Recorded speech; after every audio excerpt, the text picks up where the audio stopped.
აი, ნორმალური კითხვა, რომელიც ჭკვიან ადამიანს შეუძლია რომ დასვას. მადლობა ხატია ამ კითხვისთვის.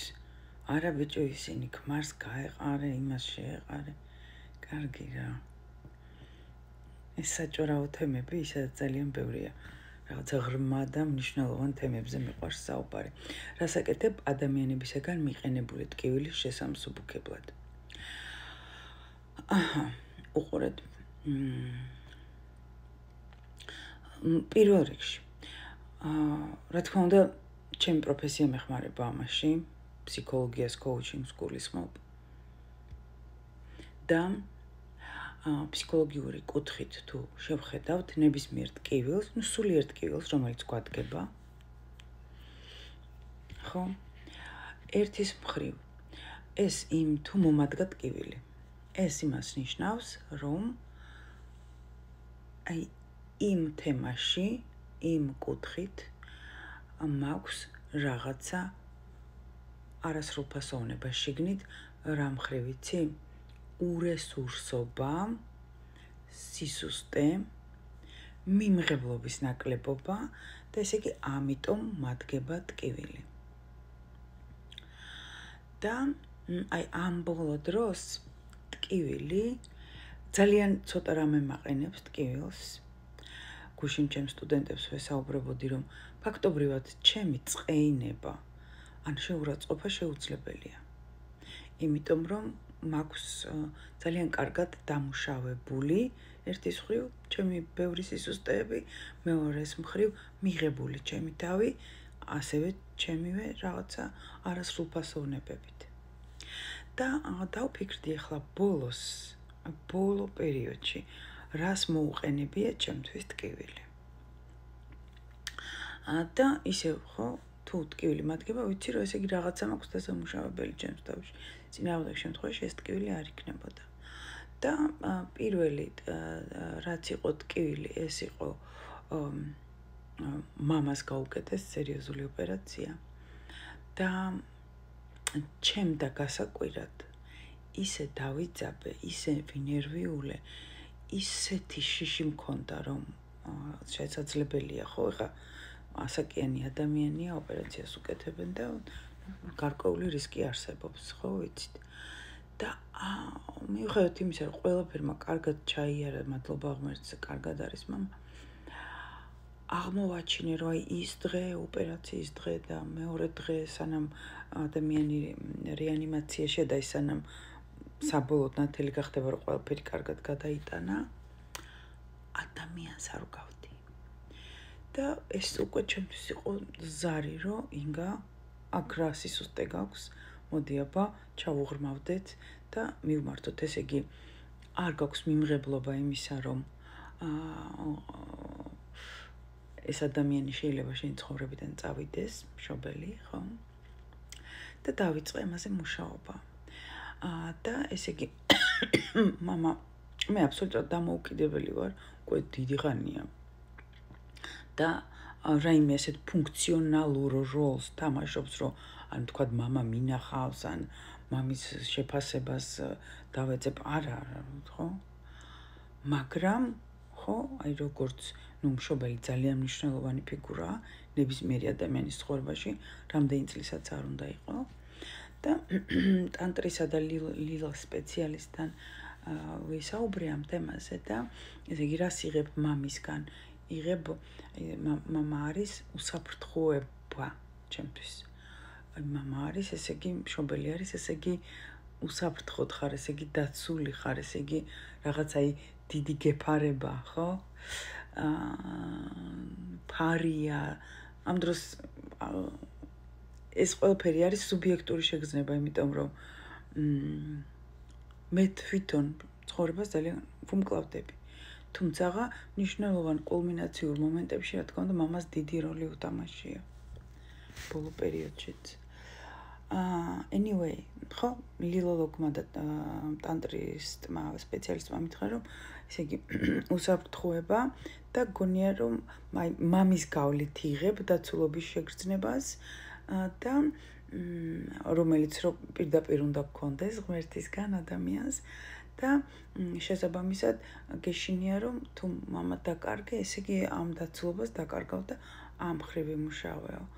მეორეს მხრივ, ანუ ის რომ ადამიანები ვართ, ის რომ ასაკი გვემატება და ადრე თუ გვიან, წავალთ ყველა, ხო? და აი ამის მიმღებლობაზე ვიმუშავე ასევე კოლეგებთან. ნახოთ, რამდენად დამუშავებულია ეს გამოჩნდება მხოლოდ მაშინ, როდესაც აი კონკრეტული ფაქტის წინაშე დავდგები და ეს კიდევ დიდი ხანი არ მოხდეს მინდა, რა თქმა უნდა და დღეგრძელები იყვნენ ჩემი მშობლები. მეორე თემა, რამაც მომანიჭა ტკივილი, ეს არის ეჭვიანობა, ღალატის თემა. და ვიტყვი რომ ღალატის თემა იმისა ქალისა და კაცის ურთიერთობებში სხვა ღალატს სხვა არაფერს არ ვეძახი ღალატს, ანუ ვიღაცამ შენი საიდუმლო გამხილა, ეს არ არის ჩემთვის ღალატი, ეს არის просто პირში ვერ დაიტია. რაღაცა ფულში მოგატყუა. ესეც ცდუნებაა და ადამიანის ცდუნება საყვა. რაღაცა ის საქმიანობაში, ბიზნესში მესმის რომ მისი პოზიცია სხვა იყო და ადამიანმა თავის თავი აირჩია და მე არ ამირჩია და ეგეც ოკეი, ანუ ამ ყველაფერს ფაქტობრივად ღალატს არ ვეძახი. მარტო ქალისა და კაცის ურთიერთობებში სხვასთან წასვლას ვეძახი ღალატს. ესეც ხო ის არის, ხო რაღაც საუბრობს ჩემ. ანუ ეს არა მაქვს დამუშავებული, ამის მიმღებლობა არა მაქვს. და აი ეხლა ეს პერიოდი, რაც ლუკას დავშორდი, ლუკას კინაღამ 1 წელია უკვე ხალხო რაც დავშორდი. ზოგიერთს როგორია რომ ეხლა დავშოვდი და ეხლა მткиვად, ეხლა ვგლოვობ. არა, უკვე გადავხარშე ეგ პერიოდი და სანამ მткиოდა უდაოდ, რა თქმა უნდა. სანამ მткиოდა ხა მაგაზე ლაპარაკს რატო დავიწყებდი საჯაროდ, რომ კიდევ უფრო უარესად სულელ და უტაქტო ხალხს კიდევ უფრო უარესად რო ეთკინათ. არა, სულელი არა ვარ მე და არც მაზოხისტი. ეს უკვე გადახარშული თემაა და ხა შემიძლია ამაზე ვიღლაბუცო და ვღლაბუცობ კიდეც და ნახვები კი არის 10,000-ობით. ოკეი. და ამ თემას ვამუშავებ ახლა, აი მთელი ეს პერიოდი, გეუბნებით კინაღამ 1 წელია თქო, ხო? შაშა ნოემბერში წავედი საქართველოდან. ბალიზე რო წავედი, მე კი იყო ლუკა ბალიზე ჩამოსული და წერტილი. ბალიზე დაიწყო ჩვენი ურთიერთობები ფაქტობრივად ბალიდან და ბალიზე დასრულდა. და ხო, აი ეს პერიოდი ამ თემას რომ თუნდაც გიღალატოს პარტნიორმა, თუნდაც აღარ აგირჩიოს შენ, ხო? მე რომ ეს არ იყოს ტკივნეული და მქონდეს ამის მიმღებლობა. რეალურად გონებით ამის მიმღებლობა მაქვს. იმიტომ რომ ვიცი რომ სიყვარული როგორც მოდის, ის სიყვარული მოდის მეთქი და ეს შემოვიდა მაგ დროს. დილარი ახლა გაიღვიძა. ხო და სიყვარული როგორც მოდის, აი გეწვია. თუ ბედნიერებაა, ხო? მაგრამ შესაძლებელია ისევ წავიდეს, გავიდეს. და როდესაც ადამიანი გვიყვარდება და მასაც უყვარდებით, ხო? ბედნიერებაა, რა თქმა უნდა, თუ კი დიდხნიანი ურთიერთობების შექმნა შეძელით და ეს თქვენი სიყვარული არ განელდა და შეცდომებსა და საყოფაცხოვრებო საკითხებს არ შეელეცა ამ სიყვარულის გემი. მაგრამ, შეიძლება წავიდეს და დასრულდეს. და გონებრივად რომ შეიძლება დასრულდეს, ოკეი, მიღებულია.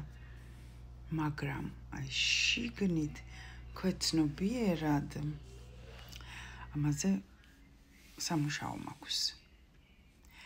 და ვმუშაობ ახლა ინტენსიურად სხვა შორის ჩემს სტუდენტებთან შიგადაში უკვე კურსდამთავრებულებთან საგამოცდო პრაქტიკულ სესიას მე მიტარებენ ხოლმე და ჩემს რეალურ საკითხებზე ვმუშაობ. და ძალიან ღრმა და საინტერესოდ მუშავდება ეს თემა. ღალატი, ურთიერთობებში ტყუილი, ეჭვიანობა, წვილის დაშლა, დანგრევა, არ დანგრევა და ანუ ჩემთვის გამოვუწყდი ჩემს თავს, რომ ეს საკითხი ჩემთვის ძალზედ მნიშვნელოვანი ამოცანაა, კვესტია, ისევე როგორც ადამიანების უმრავლესობისათვის და ეს კვესტი ჯერ ვერ გავიარე და ვერ ამოვხსენი ჯერ ეს ამოცანა და ტკივილი სწორედ ამის მიმანიშნებელია და ოკეი, თქვენს კითხვას რომ ვუპასუხოს, რუფასოვნად ფსიქოლოგიური და კოუჩინგური ტექნიკების მეშვეობით მუშაობ ჩემს თავზე და ყველა იმ სისუსტეს, ყველა იმ მარცხს, ყველა იმ ტკივილს, რასაც ცხოვრების განმავლობაში ვაწყდები და უდაოდ ვაწყდები, ამაზე ვმუშაობ ამ ტექნოლოგიების მეშვეობით და მინდა გითხრათ, რომ გაცილებით უფრო მალე და ხარისხიანად ხდება აი ამ ტკივილისა და მარცხისაგან განკურნება, ვიდრე რომ ხა ადამიანს ერთხელ რაღაცა შემთხვევა ხოლმე და მერე დარჩენილი 50 წელი ცხოვრება ეს ისევ ტკივა არა. უამრავი რაღაცა, რომლისგანაც ესე შეიძლება განთავისუფლება ამ ცოდნის და ამ ტექნიკების მეშვეობით, რომელსაც მე თქვენ ტრანსფორმაციულ კოუჩინგში გიზიარებთ და გასწავლით და სტუდენტებსაც ახლა მიმდინარე ნაკადისგან უკავშირები, რომ უკვე შევიცვალე, უკვე გავთავისუფლდი რაღაცა შინაგან სიმსუბუქეს ვგრძნობ. ძალიან ის როგორ ძალიან ვახარებს ხოლმე ეს უკავშირები, იცით, როცა ადამიანები ცვლიან თავის შეხედულებებს და ეს საშუალებას აძლევთ მათ, რომ უფრო მდგრადები, უფრო მშვიდები, უფრო დაბალანსირებულები და უფრო მოქნილები იყვნენ. მადლობა ამ კითხვისთვის და იმედია ჩემი პასუხი გაინტერესებდათ და იმედია მიიღეთ ამომწურავი ინფორმაცია.